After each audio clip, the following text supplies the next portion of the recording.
Este es un audio guía para el texto que nosotros recorremos en filosofía sobre Immanuel Kant. Escribe muchos libros, pero entre ellos 3 fundamentales, a los cuales va a titular Crítica. Crítica de la razón práctica, crítica del juicio y crítica de la razón pura. La palabra crítica para Immanuel Kant no quiere decir sacar el cuero, que es como en Argentina nosotros utilizamos el término. Criticar es hablar mal de alguien. No, la crítica es más bien la capacidad de investigar, de pensar profundamente sobre algo. El último de estos libros que nombré, La crítica de la razón pura, trata de hablar justamente de analizar, de observar, de estudiar la razón pura, que es esto que hablábamos antes de René Descartes, que es la racionalidad, o sea, la capacidad de nuestra inteligencia de comprender la realidad. ¿Y por qué lo hace?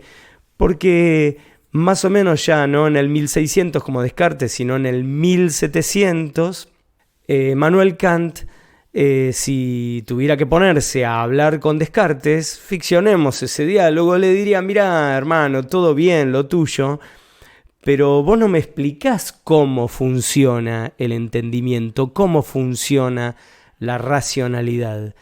Y vos hablás de que lo central es la racionalidad, pero no abrís el artefacto. De alguna manera, Immanuel Kant lo que hace es tomar un destornillador en sus manos, sacarle los 4 o 5 tornillitos que trae la parte de abajo de la computadora y la desarma. Trata de examinar el aparato del conocimiento humano, cómo conoce el ser humano. Y entonces no lo va a hacer desde el punto biológico, y por eso no va a ser una cirugía cerebral, sino que lo que va a intentar es entender cuál es el funcionamiento en el orden del pensamiento, del conocimiento del ser humano. Saca esos tornillos y examina esa especie de procesador y disco rígido que es la capacidad de entender. Y en este análisis va a encontrarse con 2 elementos fundamentales. Uno es la racionalidad propiamente dicha, que es esta capacidad de comprender la realidad, de entenderla, de racionalizarla. Y otra es la experiencia, o sea, esta capacidad de percibirla.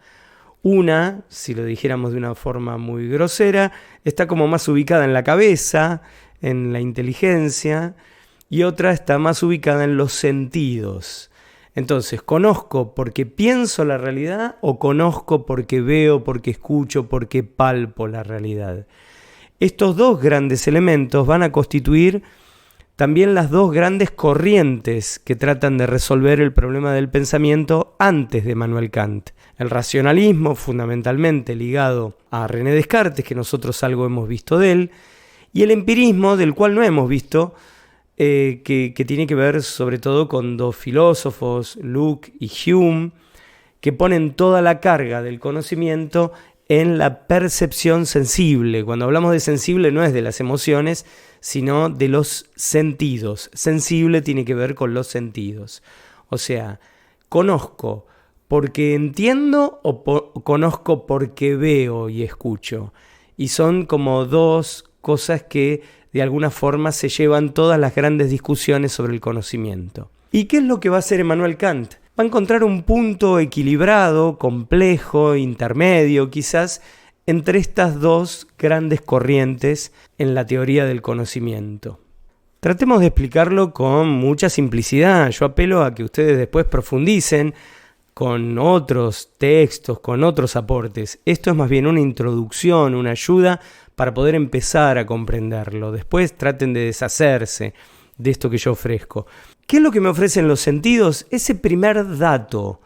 Yo percibo formas, colores, olores, pero elaboro ese dato. Es muy difícil entender qué es ese dato desnudo con la racionalidad, con el entendimiento.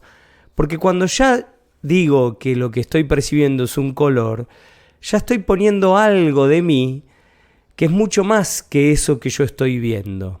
Porque la noción de color es algo que yo he recibido por otras vías diferentes a ese limón amarillo o esa naranja que estoy viendo y ese aroma naranja. La idea de aroma, la idea de color viene de otra cosa, ¿no? ¿Qué es lo que va a decir Immanuel Kant? Que cuando nosotros conocemos, hay algo que está en las cosas y hay algo que está en nosotros. No todo está en las cosas, como dicen los empiristas. Tampoco todo está en nosotros, como dicen los racionalistas, que solamente somos grandes elaboradores de ideas sobre la realidad, pero que la realidad siempre permanece como ajena a nosotros. Voy a tratar de explicarlo de una forma sencilla y después vamos a tratar de desarmar el ejemplo para que no nos quedemos con lo burdo del ejemplo.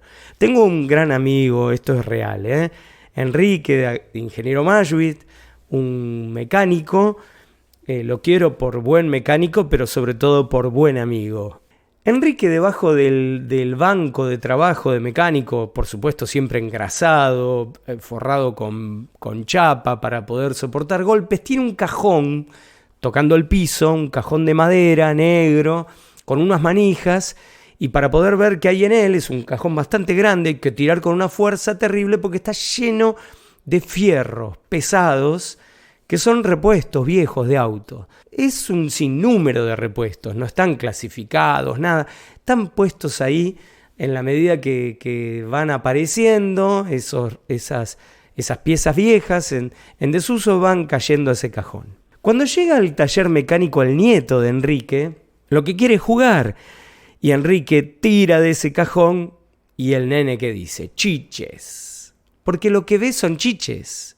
Y lo que hay ahí son chiches. Y empieza a sacar fierros y juega con eso.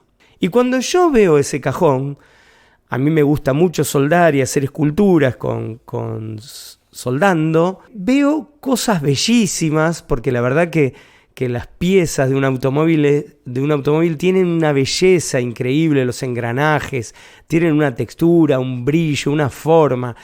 Y hace tiempo que, por ejemplo, quiero hacer una lechuza y a veces algunas partes de una caja de cambio, por ejemplo, son perfectas para eso. Y muchas veces Enrique me dice, no te lleves eso, Francisco, eso no me lo toques. Porque eso todavía está bueno, se podría utilizar, es un repuesto que ahora no se consigue y está bastante bueno. Déjalo ahí que si alguna vez lo necesito me puede servir. ¿Por qué vemos cosas tan distintas de un cajón que se supone que es igual? El nieto chiches, Enrique repuestos, y distingue entre algunos que son valiosos y algunos que son chatarra, y yo veo piezas de una escultura, de una figura estética. Porque digamos que estas cosas, que los tres vemos diferentes, no están en las cosas, sino en nosotros. ¿Dónde están las piezas de una escultura? En mi capacidad de poder ver esa especie de futuro anticipado que es la escultura terminada. ¿Dónde está la capacidad de ver chiches? En su enorme disposición, habilidad y sabiduría de ese nene tan chiquito de jugar con los fierros, cosa que a veces los adultos vamos perdiendo.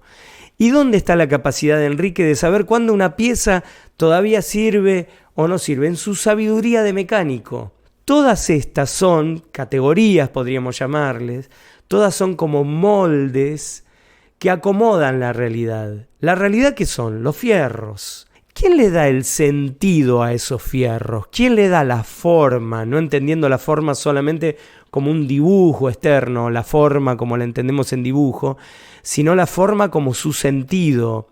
¿Quién le da ese sentido? Esto es una pieza valiosa que es parte de una caja de cambios de una Ford F100. ¿Quién le da ese sentido? El sentido se lo damos nosotros. Y ese sentido no es un invento, algo que nosotros fantaseamos, fabricamos como algo totalmente ajeno a la realidad. La realidad no tiene sentido si nosotros no se la damos. Por eso, para algunos es una cosa, para otros es otra. Desarmemos ahora el ejemplo y terminamos con esta parte de Immanuel Kant. Kant no está hablando de esta especie de pequeños moldes que nosotros tenemos para comprender toda la realidad, sino de los grandes moldes, grandes clasificaciones, grandes categorías que tenemos todos los seres humanos en común.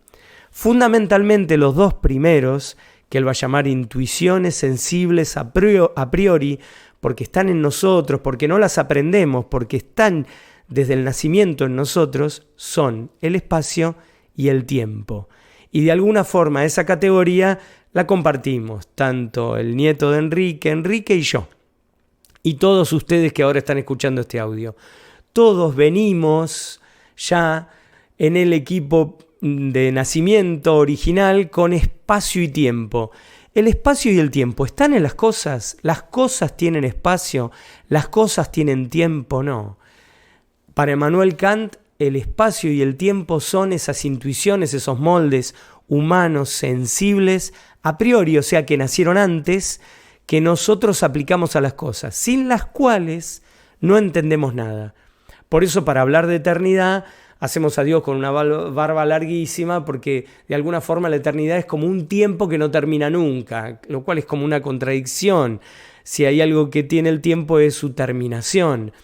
Pero nosotros no podemos hablar de alguien que no esté en el tiempo. No podemos hablar tampoco de alguien que no esté en el espacio. El espacio es algo que nosotros necesitamos. Por eso nos cuesta entender la muerte, por eso nos cuesta entender la ausencia, y por eso fundamentalmente nos cuesta entender la nada. La nada es incomprensible para el ser humano, porque nuestro entendimiento de alguna forma está habilitado, pero también limitado por esas categorías, por esos moldes con los cuales entendemos la realidad. Para Immanuel Kant, y termino ya, entendemos las cosas por cosas que tiene la realidad, pero esa realidad es increíblemente caótica, informe, o sea que no tiene formas, no tiene sentido en sí, y nosotros la comprendemos como algo que tiene sentido por cosas que no están en las cosas mismas, sino en nosotros. Por eso nosotros somos los que les damos forma a la realidad, y por eso dice el apunte que el sujeto es el que le da forma al objeto.